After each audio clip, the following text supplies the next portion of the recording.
Hola amigos de Superluchas, bienvenidos a otra edición más del podcast de esta su revista con nuestro buen amigo Ernesto Campo. ¿Cómo andas, Ernesto?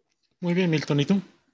Pues bien, es domingo, el cuerpo lo sabe cuando estamos grabando esta función, ándale pues, este episodio y pues vamos a hablar de algunas cosas interesantes, funciones de lucha libre del pasado. Vamos a ir hoy a un Superlucha retro en torno a dos funciones. Vamos a empezar primero con un contexto. Estamos hablando del año 2005.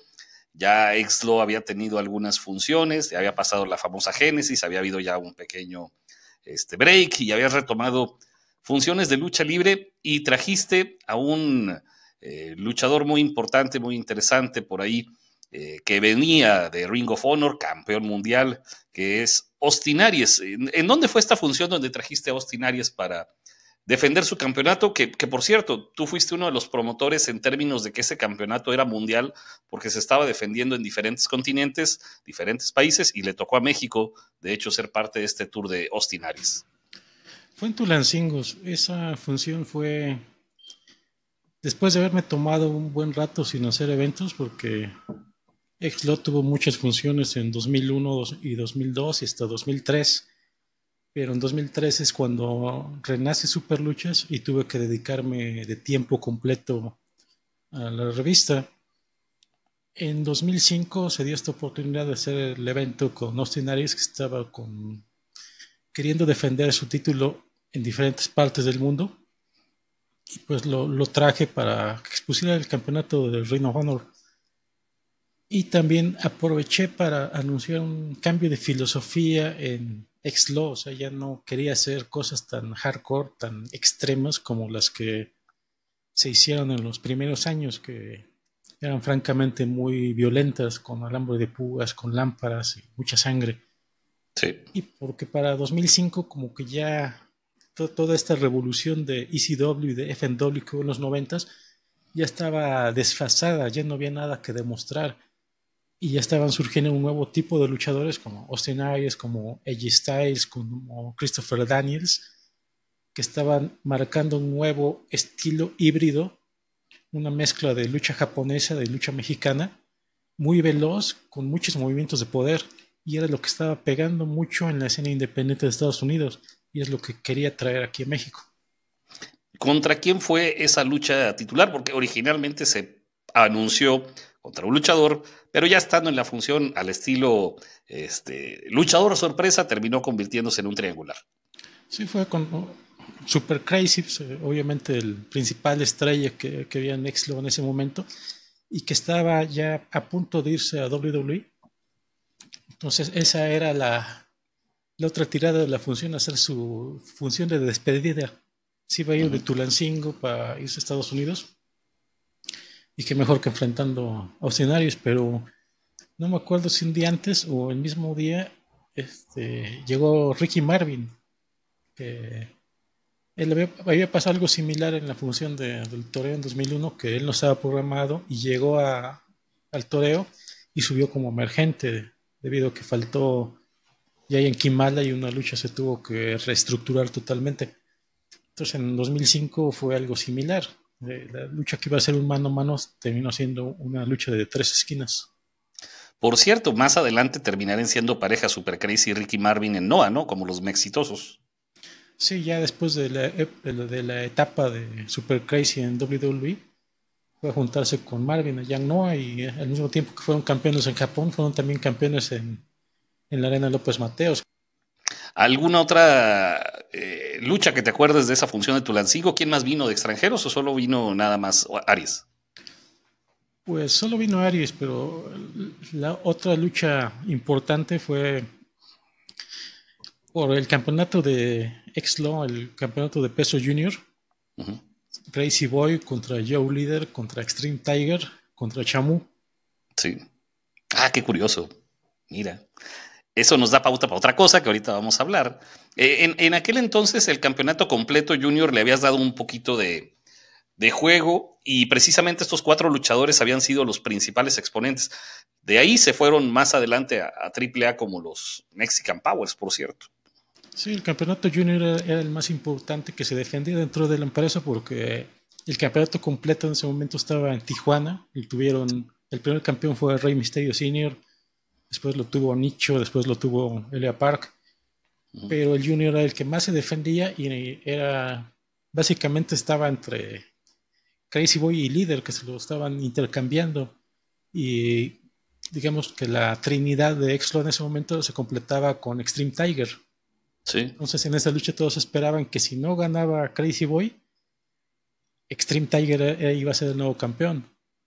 Pero la sorpresa fue que terminó ganando el tijuanense Chamu, que nunca había estado luchando en Tulancingo. Pocos lo conocían. Sí, de hecho. Fue la gran sorpresa.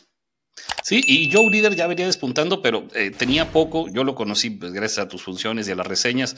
Él luchaba ahí en Guadalajara, también cuando llegaste a traer a Dragón Shiryu, si no mal no recuerdo, al hijo de Roberto Paz, ¿no? Sí, a los dos los conocí en Guadalajara y de hecho hice alguna función con Roberto Paz, ex-Lo contra NWG.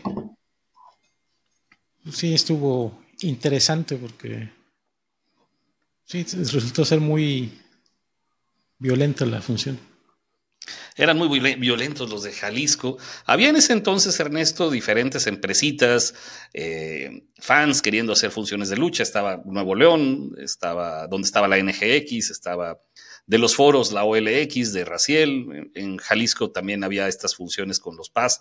Había una moda, pues, de hacer funciones y como en la fiebre del oro, a algunos se les pega. Aunque sí, la empresa de Roberto Paz no entraría dentro de esa clasificación. No. Él era un hombre ya. Luchador veterano y promotor veterano. Pero me refiero al estilo también, o sea, que estaba de moda el estilo extremo en diferentes funciones. Por eso lo generé NGX, OLX, NWG. Sí, lo cierto es que antes de X-Lo no se acostumbraba a ver a jóvenes haciendo eventos de lucha libre. Eran los promotores ya establecidos. Aquí en el área metropolitana, pues aparte de la empresa mexicana de lucha libre, estaba los Guzmán en la López Mateos o los Moreno en la Naucalpan. Empezaba por ahí el Justiciero haciendo funciones en Coacalco. Pues Max Proat y los Reyes. O sea, no se veía así que de repente llegaran jóvenes a hacer eventos. De alguna manera yo fui el primero, pero no sé si eso haya sido algo bueno, porque fue como abrir una caja de Pandora. Fuiste una mala influencia para una generación, de verdad, una mala influencia. En el buen sentido de la palabra, porque algunos terminamos quebrados por tu culpa. No por tu culpa, por tu influencia. Esa función dio pie a que tú hicieras.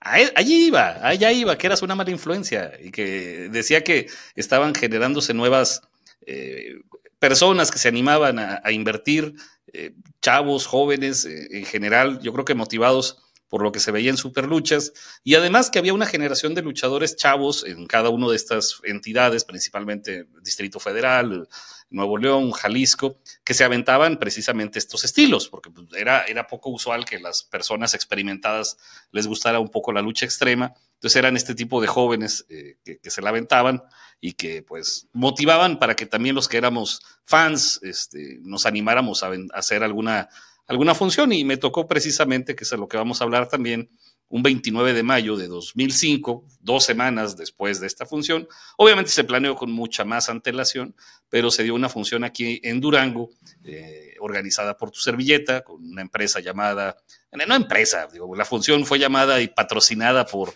el logotipo denominado Next Era of Wrestling, disculpando mi inglés, que por ahí vamos a ver a lo mejor el logotipo en una playera.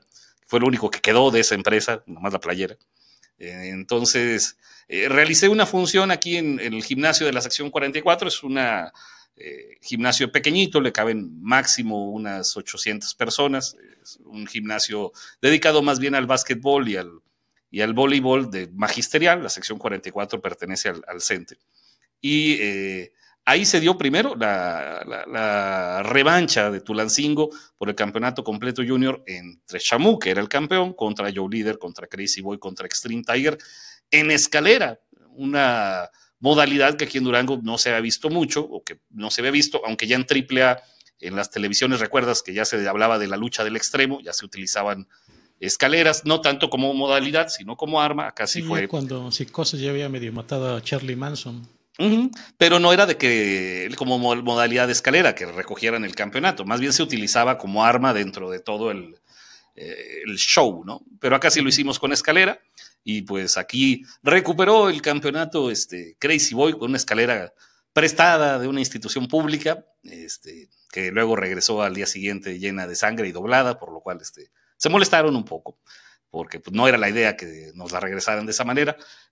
También conseguimos, porque nos pidieron ahí los luchadores, me acordaba de esta anécdota también, ¿cómo se llaman?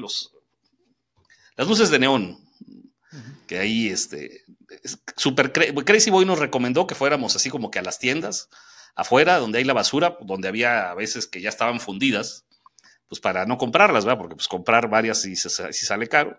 Compramos gasolina blanca también para un detalle que se iba a hacer con fuego, porque yo no sabía que la gasolina blanca dura más cuando la encienden. Para eso se debe usar líquido de encendedor, o sea, en Xlo siempre era líquido de encendedor. No, pues acá se apaga el contacto. Sí. Acá fue gasolina blanca, no sé por qué. O no sé a qué se refería a gasolina blanca, a lo mejor era líquido de encendedor, no lo sé. Porque yo no lo conseguí. Lo consiguió Crazy. Digo, Crazy fue el que lo consiguió. Para la mesa, para un detalle, y te digo, las lámparas de neón. Ahí alambres de púas no usamos, no se utilizaron, lo único que se utilizó fue el fuego, se utilizó, que fue parte del detalle final para cuando ganó Crazy Boy. Y la gente le gustó mucho el estilo porque era poco común, y además, que lo platicábamos en algún momento de nuestros capítulos, la lucha extrema tiende a ser a veces muy monótona si no tiene lo que denominan los luchadores una psicología, que tenga un orden o que tenga una justificación, el utilizar cierta coherencia, ¿no? Que luego se ha perdido con el tiempo, pero que hay que reconocer que tanto Crazy Boy, que ya tenía experiencia luchando en Japón, si mal no recuerdo, Joe Líder y Extreme Tiger, Shamu a lo mejor no tanto, aunque tenía la escuela tijuanense, traían como que ese estilo de hacerlo más correcto y no andarse matando, ¿eh? No sé si tú ya los habías enseñado un poco, ellos ya traían la escuela, pero lo hacían mucho más entretenido.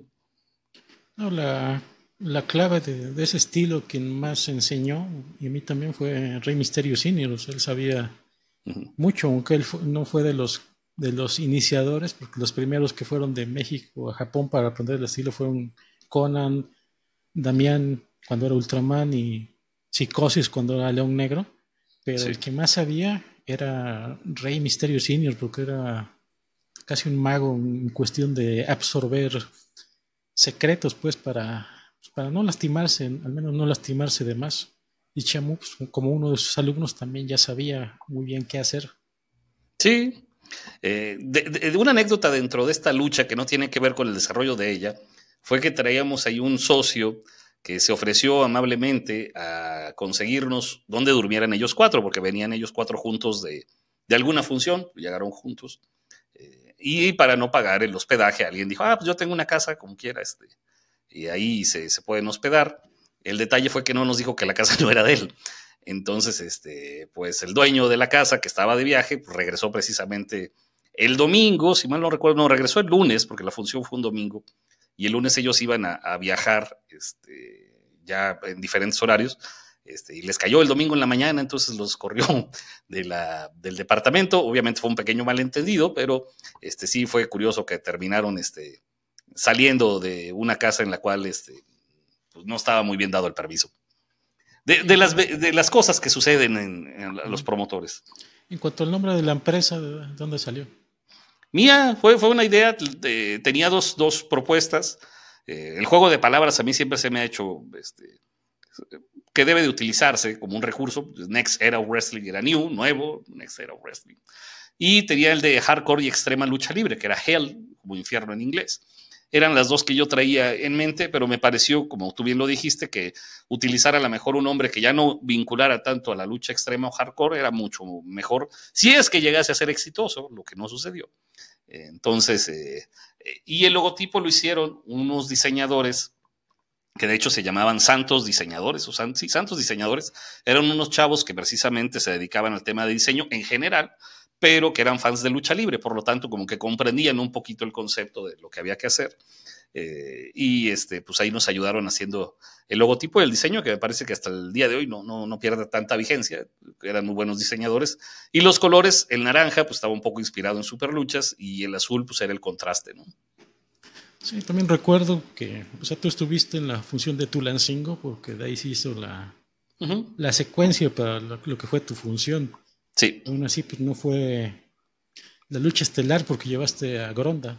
Sí, es que yo ahí sí soy un poco más comercial, entonces yo sí buscaba algo que generara precisamente atracción a la gente que viniera a la arena, porque si bien los luchadores Crazy, Shamu, Extreme Tiger y Joe Líder eran muy buenos y a lo mejor pues, la calidad de la lucha iba a ser diferente y distinta, también era evidente que aquí en Durango no los conocían, digo, y era natural, todavía no se daba ni el fenómeno de los Mexican Powers, de haber entrado ni a AAA, ni mucho menos. Creo que Crazy Boy primero anduvo por ahí el consejo, no sé si fue para esas fechas, fue más para adelante, pero no eran tan conocidos a nivel del público. Por lo tanto, Gronda, que ya se había salido de la empresa AAA, que andaba como Gron Triple X, si mal no recuerdo, tú corrígeme, ya había estado en la Arena México, ya había llenado la Arena México para esas fechas, para el 2005. Entonces, se me ocurrió pues traerlo, ahí no recuerdo quién me pasó el contacto, la verdad. Hicimos un cuadrangular entre Gronda, Pierrot, Tarzan Boy y Dos Caras Junior, que también venía ya, no todavía en su prime, pero sí ya estaba estelarizando funciones por allí en el consejo.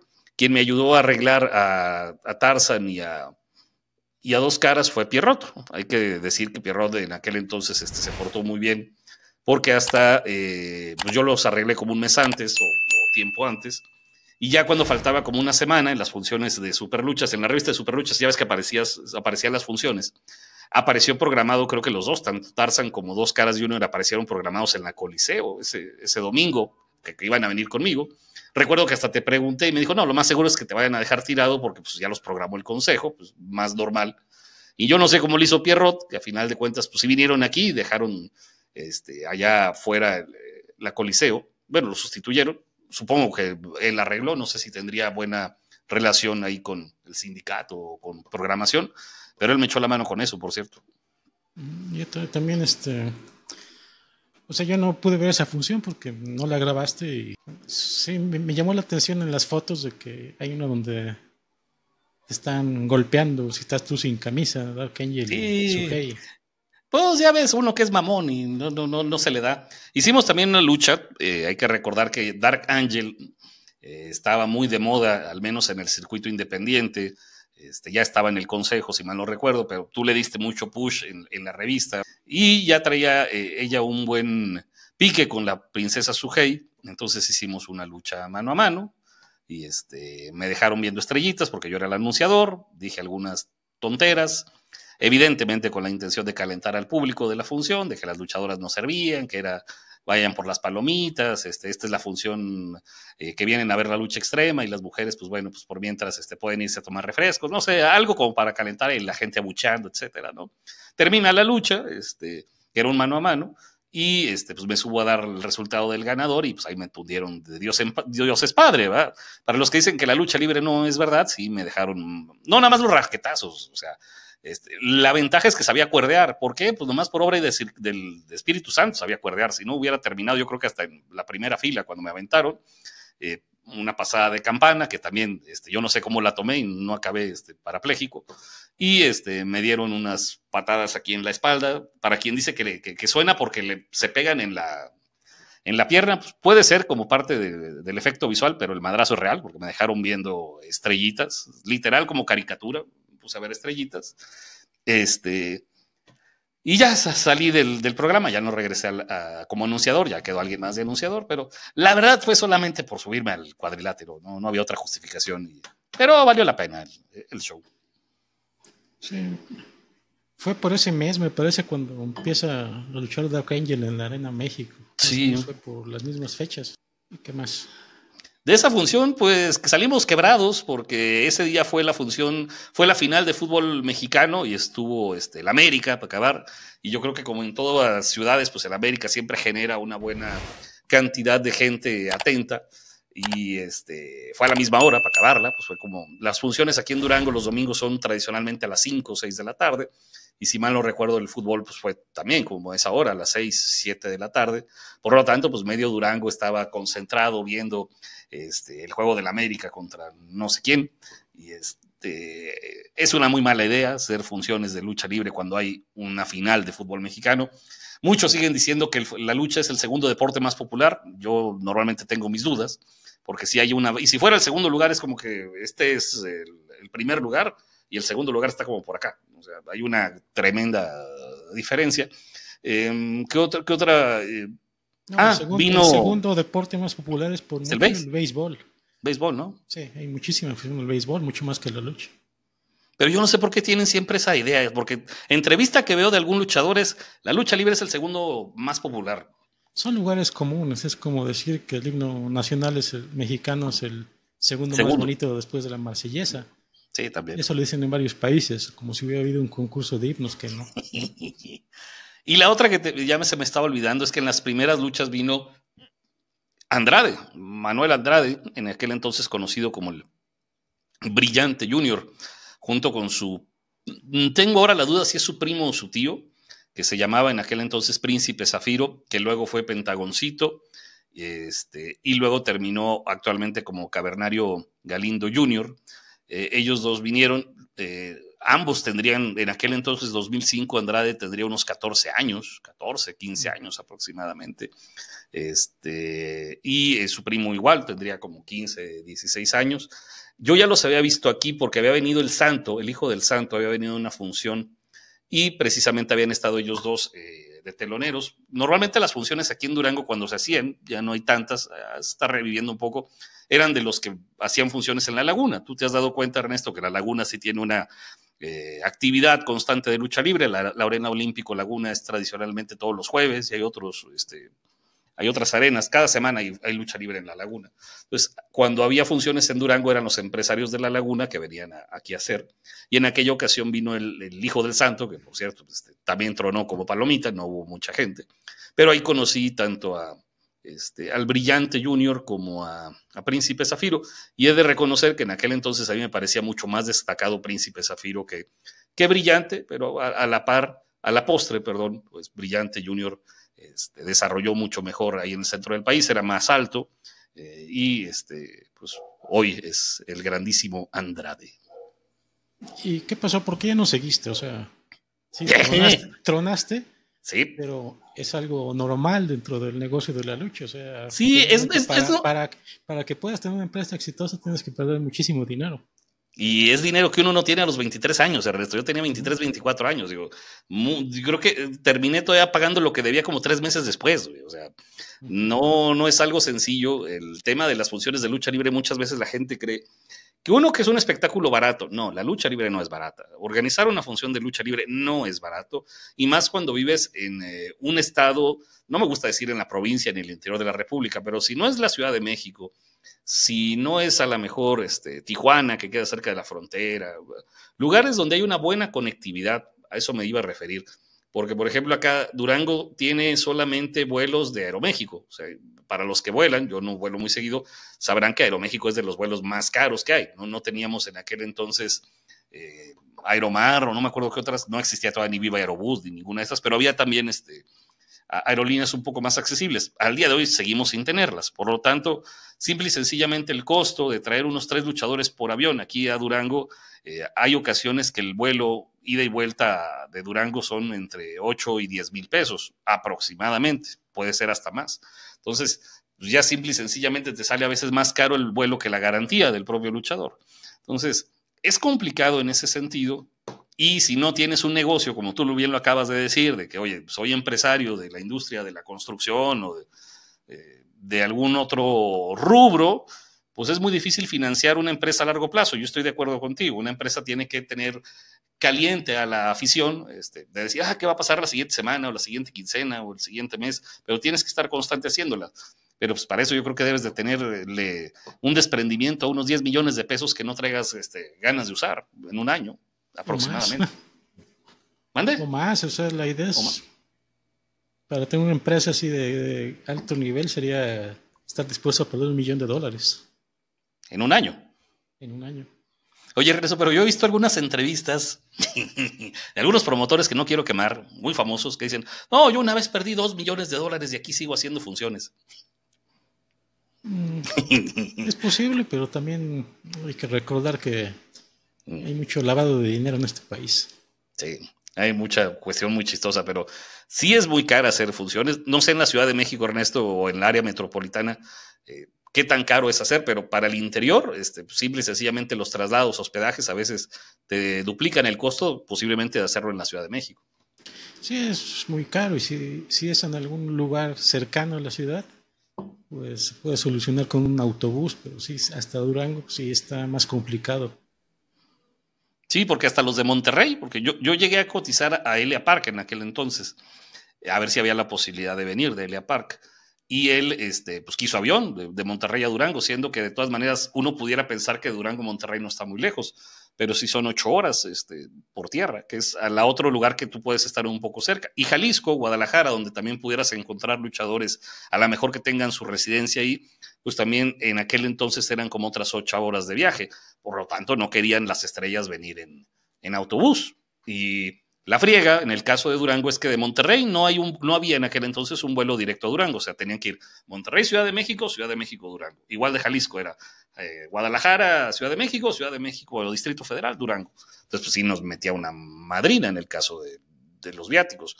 Claro que cuando consigues a lo mejor asociarte con los de la Laguna para que lleguen a Torreón, de Torreón Durango, y ya tú pagas a lo mejor solo un vuelo y los de Torreón pagan otro, podría ser, pero es complicado, es complejo hacer funciones. No se los recomiendo que lo hagan si no tienen la solvencia económica, porque también es la otra, Ernesto. Muchas veces uno se avienta con la intención de que con la entrada pago, traigo nomás el 50% del costo de la función y el otro 50% lo voy a recuperar con las entradas y las bebidas. Y luego no le acaban pagando a los luchadores, ¿no? Y ahí es donde se hacen los problemas. Sí, y también aparte, muchos piensan que la promoción se trata solo del apartado creativo y que se ponen Sí. a pensar en ángulos estilo WWE, Nah. que voy a hacer lo que hizo Stone Cold con La Roca en el 99 y que va a llegar un referee, no sé qué. Uh-huh. Pero realmente, o sea, nada más lo que mencionas de la logística es un trabajo completo. Ya con lo que tiene que hacer uno de logística, ya se le olvida todo lo demás. No, Ernesto, desde conseguir, porque por ejemplo, digo, yo creo que te ha pasado. Hay gimnasios a los que rentas que no tienen sillas, nomás tienen unas gradas. Entonces, tienes que conseguir las sillas. Tienes que conseguir quién te lleve las sillas, quién las recoja. Tienes que conseguir quién te cobre los boletos de confianza, porque luego te hacen trácala. Tienes que conseguir los permisos, que es una friega ir al ayuntamiento. Yo creo que en cualquier ciudad que ustedes hagan, tienes que andar yendo a dar vueltas al ayuntamiento para que el permiso de protección civil, del de alcoholes, pagarle a la comisión. Tener el médico, pagar un staff para que esté ahí al pendiente de la seguridad. Neta, traes como 5 o 6 cosas en la cabeza que lo creativo al final es lo menos que te acuerdas. Sí, en el caso de lucha extrema además está la ambulancia y los paramédicos, porque casi después de cada lucha necesitan atención. Sí, o sea, tienes que tener toda una logística que al final lo creativo es lo que sale sobrando. O sea, claro, si fueras una empresa, pues claro que tienes un responsable de logística, tienes un responsable de permisos, y tienes un responsable de seguridad. Pero cuando eres el ejército de un solo hombre, pues, que es lo más tradicional en la lucha libre mexicana, pues sí, para chayotes, ¿verdad? Y peor cuando te terminan golpeando los luchadores. Ah, sí, ahí sí, luego te tienes que ir a poner algo acá de crema o algo, porque sí, la mano creo que no se me quitó como en 3 días. Ah, pero también subiste con la lucha de Crazy Boy, ¿no? Porque también vi Pero una foto. ahí subí solamente a entregar el campeonato, digo, que fue cuando terminó eufórico. la función. Eufórico porque la función estuvo muy buena, la gente estaba muy, muy caliente, la gente estaba muy emocionada, pues lo caliente. Ese es un argot luchístico que no me corresponde. La gente estaba muy emocionada, se levantó, estaba feliz, porque como te dije, la lucha tuvo mucha lógica, si lo pudiéramos decir de alguna forma. O sea, tuvo mucho sentido, entonces la gente estaba muy emocionada de que parecía que iba a ganar y no ganó. Ay, le hicieron lo de la lumbre y, o sea, estuvo muy buena. Y pues, la verdad sí me emocioné porque de verdad es algo que, como tú lo dijiste, estaba muy en boga. Acá a lo mejor nos tocó ya muy tarde, pero la verdad sí fue muy emocionante. Sí, pasaron 20 años, no me acuerdo mucho, pero alguna vez pensaste en hacer Neo contra Exlo o nunca hubo planes para algo así? Si Exlo hubiera financiado el 89.7% de la función, sí, sin problema. No, yo me refiero antes de tu función, o sea, que haciendo planes a futuro. Sí, pues la idea hubiera sido que hubiéramos podido haber desarrollado algunos luchadores locales, que esa era también la otra intención, que Durango no tiene una gran escuela, pero sí hay luchadores, y la intención sí era, por ejemplo, tener alguna pequeña generación de luchadores locales que pudiesen hacer algún ángulo, alguna historia, aunque sea un campeonato, algo de parejas, no sé. Sí había esa intención. Con los chavos que tú traías allá de Tulancingo, principalmente, traías ahí algunos muchachos jóvenes. ¿Y qué va a ser en el aniversario 20 de New? Voy a hacer un aniversario 20. Voy a quemar la playera. Ya se me hace que esa es la maldición.